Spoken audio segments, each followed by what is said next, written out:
Assalamualaikum warahmatullahi wabarakatuh.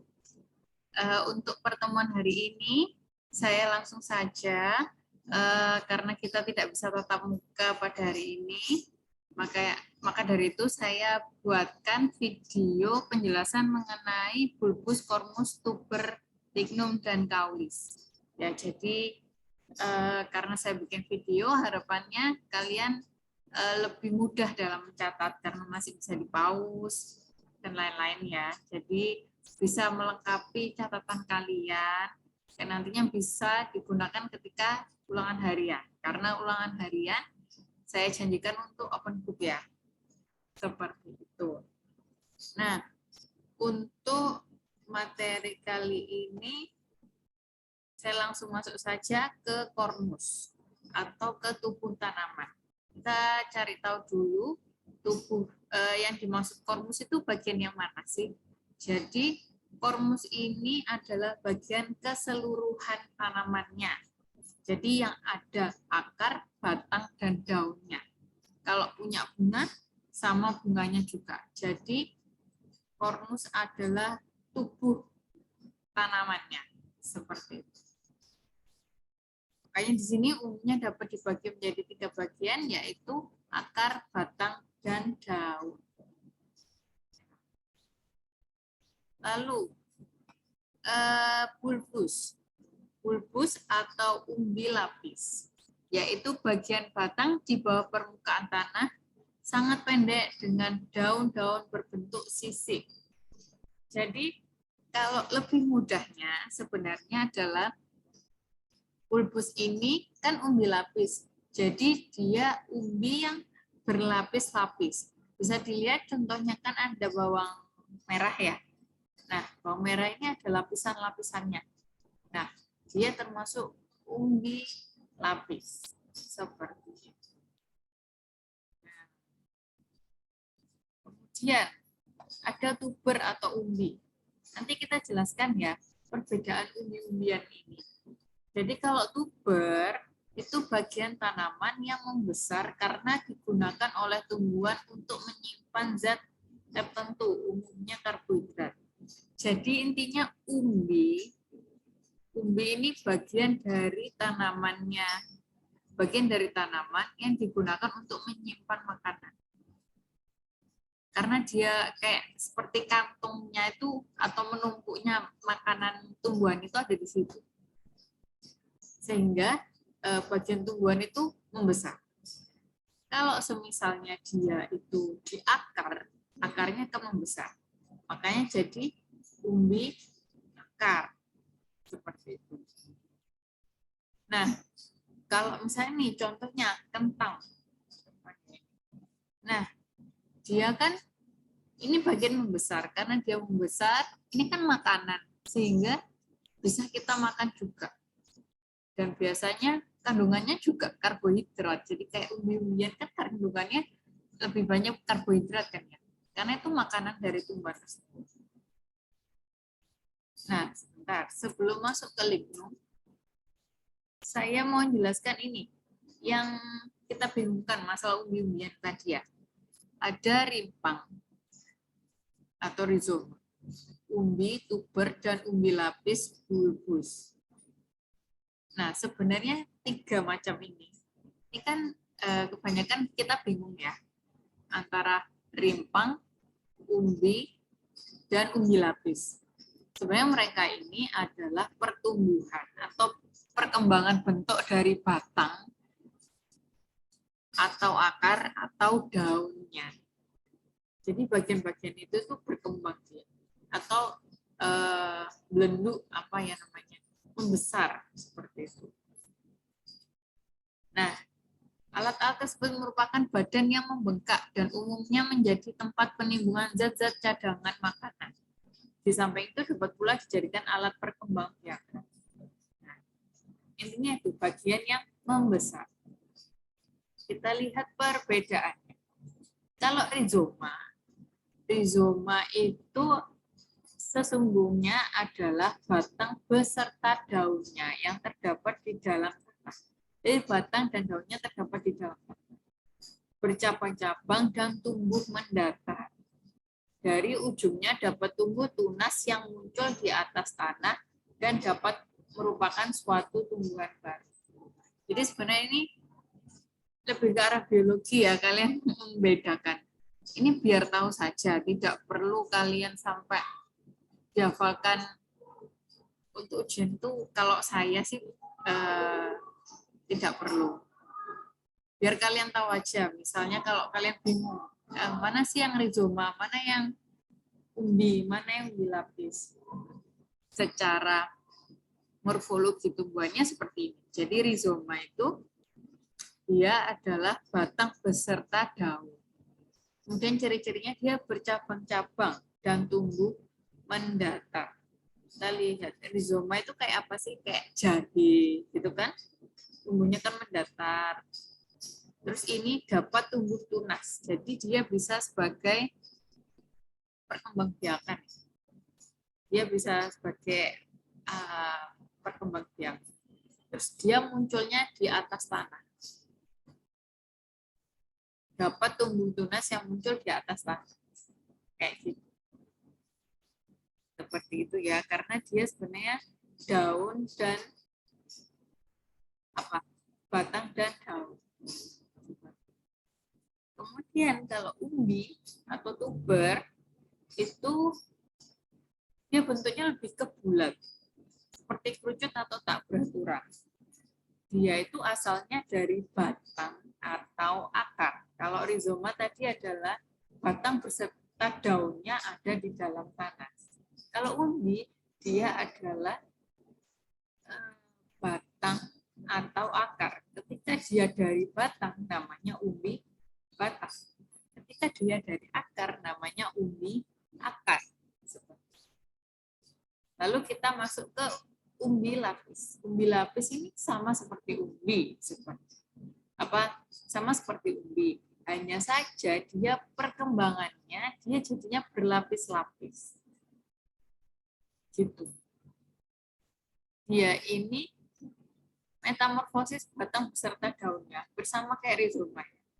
Cuman karena dia susunannya berlapis-lapis itu seperti bawang merah tadi, makanya dia disebutnya umbi lapis. Jadi seperti kemudian udah ya. Setelah itu kita masuk ke lignum. Lignum, jaringan dari akar dan batang yang berada di dalam kambium. Lignum atau kayu. Jadi bagian batang pasti ya, tapi di bagian jaringan dari akar dan batang yang berada di dalam kambium. Jadi ini ada kambium. Jadi di tengah-tengahnya sini. Ini loh. Dia bagian kayu. Jadi kalian kalau misalnya ada yang tanya ya, dia intinya yang di sebelah dalam kambium. Kambium kan lingkaran ini kan. Bagian dalamnya sini. Itu yang diambil. Itu lignum. Yang dalam ya, sebagian dalam. Kemudian saya lanjutkan kaulis atau batang. Kaulis atau batang itu adalah bagian tumbuhan yang menyokong tubuh tumbuhan. Jadi batang semuanya, satu batang. Kalau kambium, kalau lignum itu bagian yang di dalamnya kambium saja. Jadi kambium itu kan alat transportasinya tumbuhan kan. Ada dari akar ke batang. Di mana ada xilem, floem. Kalian kalau tahu yang di biologi. Ada xilem, ada floem. Tengah-tengahnya kan ada kambium. Itu kan alat transportasi. Kalau xilem itu dari mana? Yang ada yang dari akar ke batang, ada yang batang ke akar, itu kan pakai xilem floem. Di tengah-tengahnya tuh ada kambium. Lah lignum ini yang diambil bagian dalamnya kambium. Jadi dia sifatnya lebih seperti kayu ya, rada kaku. Nah, kalau dia adalah kaulis, berarti yang diambil semuanya, bagian batangnya. Jadi coba lihat di sini, ini kan seluruhnya kan ya, seluruh batangnya seperti ini. Kemudian ini contoh-contohnya. Nanti kita bahas ya contoh-contohnya tiap-tiap simplis ya. Nah, simplis ya, di bab ini yang kita bahas hanya 6 ini saja. Hanya 6 ini saja sebagai representatif. Tapi sebenarnya di luar sana ada banyak. Nah, kita masuk ke bulbus. Bulbus tadi adalah ini lapis. Contohnya adalah bawang putih. Nah, bawang putih yang kalian perlu garis bawahi juga adalah zat berkhasiat utama atau isi. Saya akan sering tanyakan karena ini yang penting. Minyak atsiri yang mengandung dialil disulfida, aliin. Kalian hafalkan ininya juga, dialil disulfida dan aliin. Syukur-syukur kalian juga hafal presentasenya, tapi saya jarang tanyakan presentasenya. Kemudian yang paling penting juga kalau di farmakognosi adalah penggunaannya atau kegunaan farmakologinya. Yang paling sering adalah digunakan sebagai anti kolesterol. Kemudian anti hipertensi. Yang paling sering adalah ini. Dan antiseptik juga ya. Antiseptik itu apa? Membunuh kuman. Makanya beberapa orang mempercayai kalau sakit gigi ambil bawang putih kemudian ditempelkan. Tapi perih ya, lumayan perih ya. Ada yang seperti itu. Tapi sebenarnya untuk gigi lebih ke arah daun sirih sebenarnya paling banyak digunakan. Tapi ada beberapa yang seperti itu sebagai antiseptik. Membunuh kuman kalau misalnya ada infeksi. Kemudian yang paling banyak adalah antihipertensi. Dia menurunkan hipertensi. Contohnya, ini contoh sediaannya. Ada Nutrimax, ada Blackmores. Ini paling banyak yang ada di apotek. 2 merek ini. Apalagi apotek-apotek besar. Tapi tidak menutup kemungkinan akan ada merek-merek yang lain. Karena banyak sekali ya yang menggunakan bahan garlic ini. Seperti itu. Dan sediaannya kapsul biasanya. Kemudian Colchicum cormus. Colchicum cormus. Nah, cormus tumbuh-tumbuhannya. Nah, di sini yang penting adalah zat berkhasiat utama. Alkaloida kolkisina. Kalian perhatikan di sini ada gambar tumbuhannya. Ini ada strukturnya kolkisin. Struktur kolkisinnya. Nah, struktur kolkisin ini ditiru dan disintesis untuk menjadi bahan obat kimia. Jadi tidak lagi dalam bentuk bahan alam. Kita membuat dalam bentuk, kita bisa membuat dalam bentuk bahan kimia. Contohnya ini adalah di Revolvar tablet. Isinya kolkisin 0,5 mg. Jadi dia sudah dalam bentuk kimianya. Yang diambil kolkisinnya, kita bisa sintesis sendiri atau diambil dari tanaman ini. Diisolasi dari tanaman ini. Jadi diambil cuma kolkisinnya saja. Nah, penggunaannya sebagai antigot. Kalian cari antigot itu apa? Intinya got itu adalah sakit ini loh, apa namanya? Di persendian. di apa? Di lutut. Good. Bukan asam urat ya. Artritis, golongannya penyakit artritis, good itu.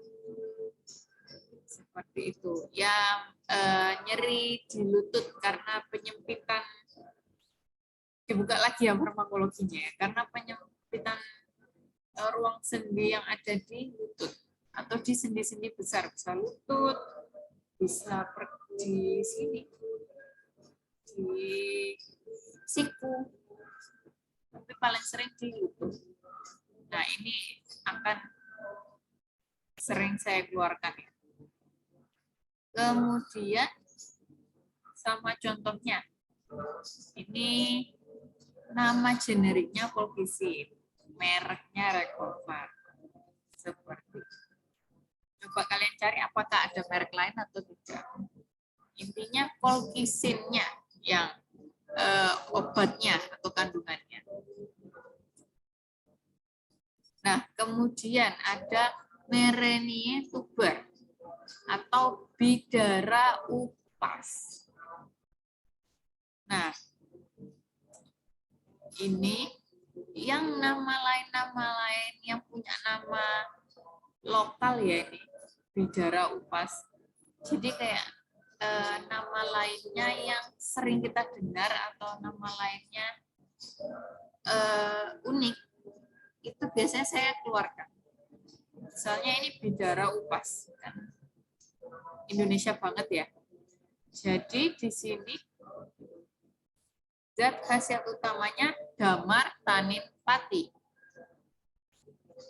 Penggunaannya sebagai ekspektoransia. Ekspektoran apa? Kemarin ekspektoran adalah obat batuk untuk obat batuk berdahak. Jadi mekanismenya untuk mengeluarkan dahak. Dan ada antiseptiknya. Bisa digunakan sebagai antiseptik, membunuh kuman, dan ini biasanya buat obat kumur. Bagian yang digunakan irisan-irisan umbi akar. Jadi nanti waktu kalian praktek, saya berikan simplisianya ya. Jadi simplisianya sudah dikeringkan, tapi dikeringkannya dalam bentuk irisan-irisan supaya ngambil zatnya lebih gampang. Seperti itu. Nah, kemudian ada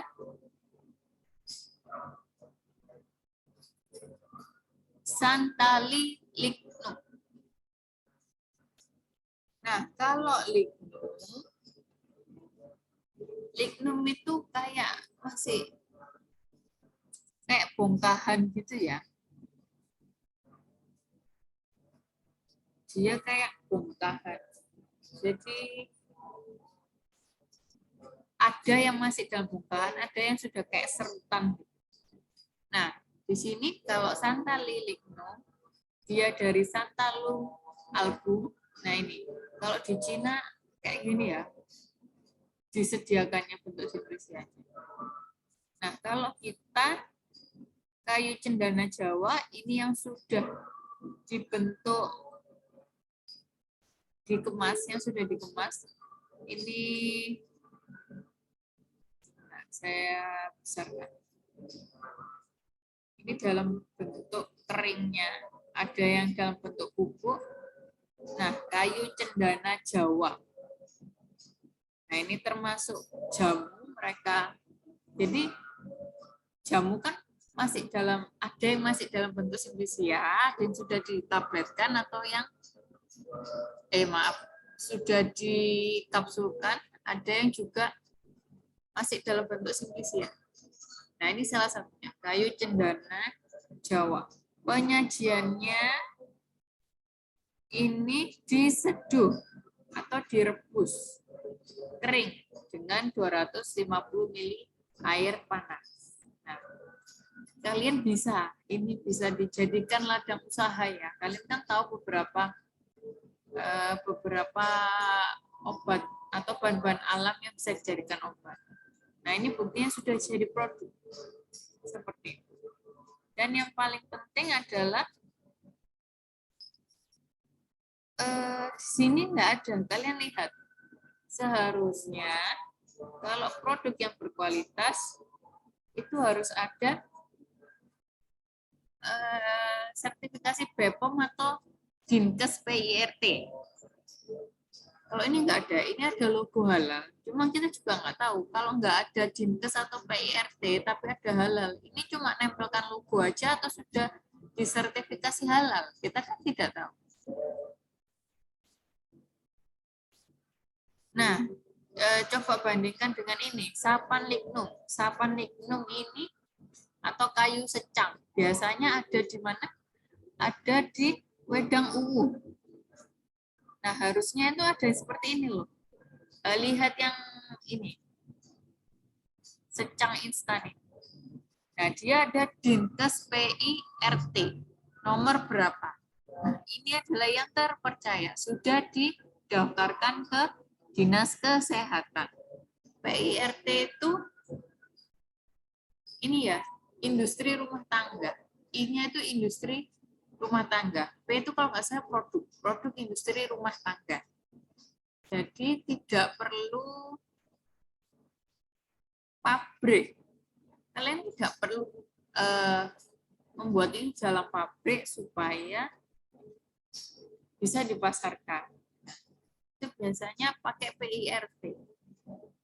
Nanti tapi dari Dinkes tetap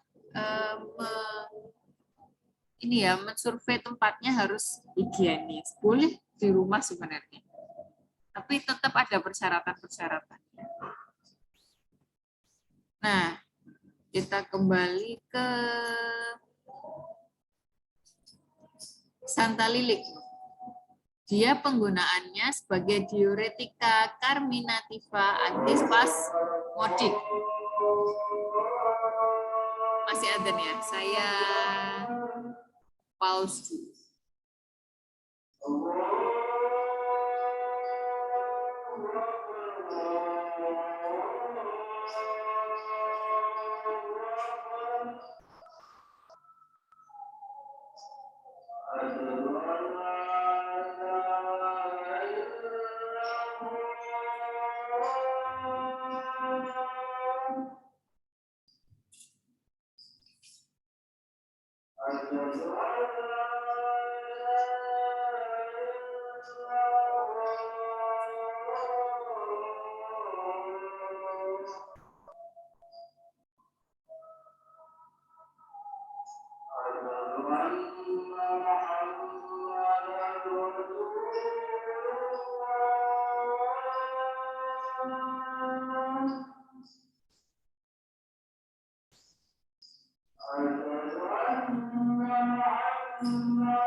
Saya lanjutkan ya.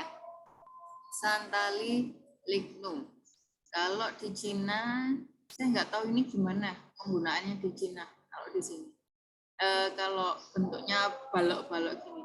Tapi kalau kita kayu cendana ini diseduh tadi ya. Kemudian khasiat utamanya minyak atsiri, tanin. Penggunaannya diuretika, terminativa. Terminativa apa? Artinya untuk mengeluarkan gas atau untuk mengurangi kembung. Kemudian antispasmodik.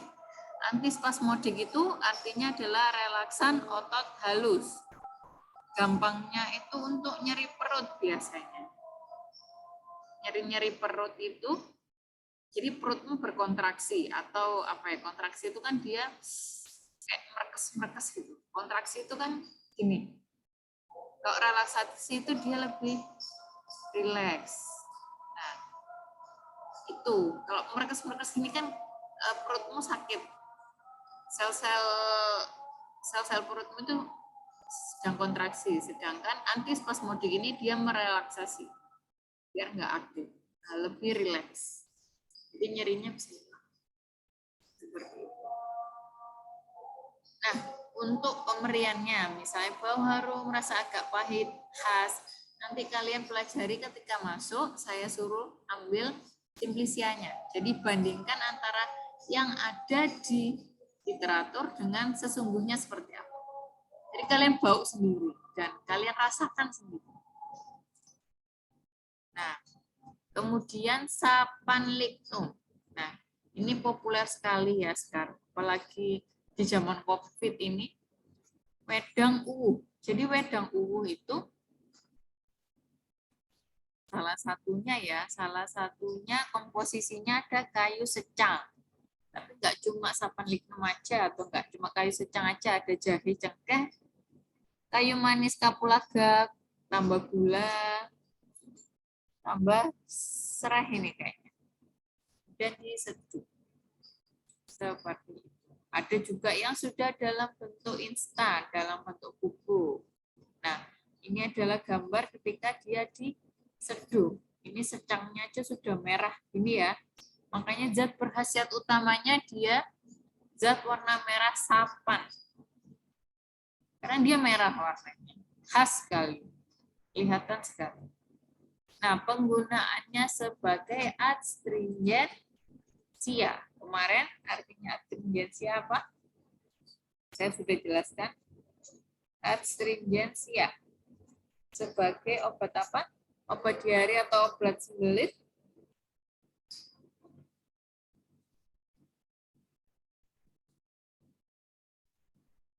Kalian cari sendiri ya. Kemarin sudah saya jelaskan kok.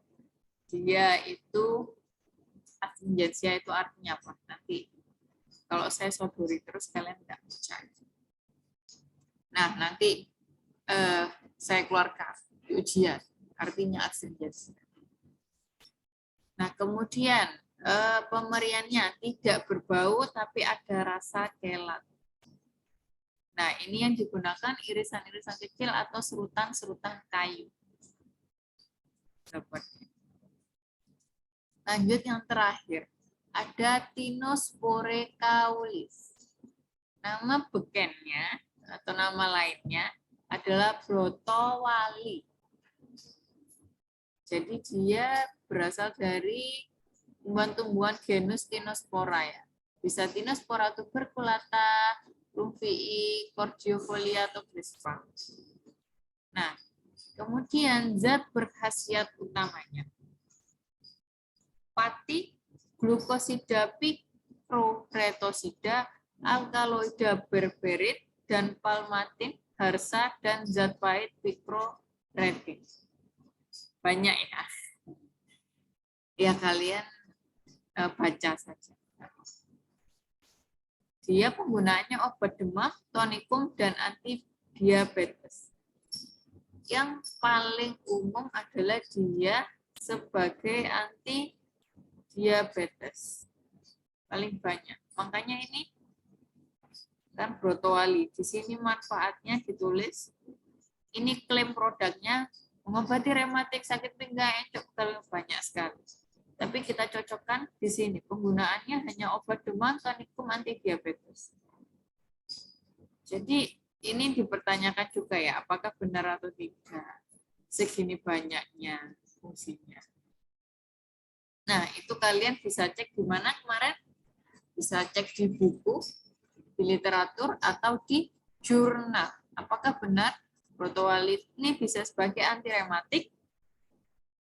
Apakah benar bisa digunakan sebagai menambah nafsu makan? Itu dicari jurnalnya. Nah, yang paling sering itu adalah digunakan sebagai anti diabetes. Ini contohnya. Diabsolin. Diabsulin. Ya. Ekstrak. Ya, ini gabungan ya. Tinospore crispa herba. Oh, tapi dia pakai herba ya. Jadi seluruh tubuhnya. Dari Tinospore. Terus ada Andrographis juga. Paniculata. Atau kalian perlu tahu apa Andrographis itu? Sambiloto. Sebenarnya untuk lebih mudah menghafal, kalian perlu tahu yang untuk diabetes biasanya itu dia pahit rasanya. Seperti brotowali dan sambiloto. Itu ciri khasnya mereka itu sangat pahit. Jadi pahit. Ini untuk ini aja ya. Ini untuk menghafalkan saja. Karena dia pahit jadi bisa menurunkan kencing manis. Tapi tidak selalu yang pahit itu menurunkan kencing manis. Tidak. Ini sebagai menghafalkan saja. Lebih mudahnya seperti itu. Oh, brotowali sambiloto dia pahit sekali. Berarti menurunkan kencing manis. Seperti itu. Nah, untuk pertemuan kali ini saya rasa cukup. Nah, harapan saya karena kita lewat Zoom dan ini direkam, kalian bisa melengkapi catatan kalian. Nah, untuk kemarin kan kalian sudah mengerjakan soal latihan kan ya. Jadi kalau untuk ujian, kalian itu lebih banyak belajarlah di nama lain atau nama lokalnya. Kemudian apa ya, zat berkhasiat utama, penggunaan. Jadi yang saya jelaskan yang khas-khas itu kalian catat di PPT kalian atau buku tulis kalian sehingga ketika ulangan harian kalian bisa mengerjakan. Nah, tidak usah berlama-lama untuk materi ini sampai di sini dulu. Pertemuan berikutnya jangan lupa kalian siapkan PR-nya yang tentang nama-nama yang berhubungan dengan farmakognosi, farmakologi. Kalian kerjakan, kemudian nanti ketika masuk, saya jadikan itu bahan ujian yang PR pertemuan daring kemarin. Ya, jadi ujiannya 50 menit, ada 50 soal, hanya boleh membuka buku catatan saja, bukan internet. Tidak ada alasan belum mengerjakan ataupun buku ketinggalan. Itu resiko kalian. Sampai sini paham? Kalau ada pertanyaan, silakan tanyakan ke grup atau WA Japri saya. Saya akhiri. Semoga ilmunya bermanfaat. Wassalamualaikum warahmatullahi wabarakatuh.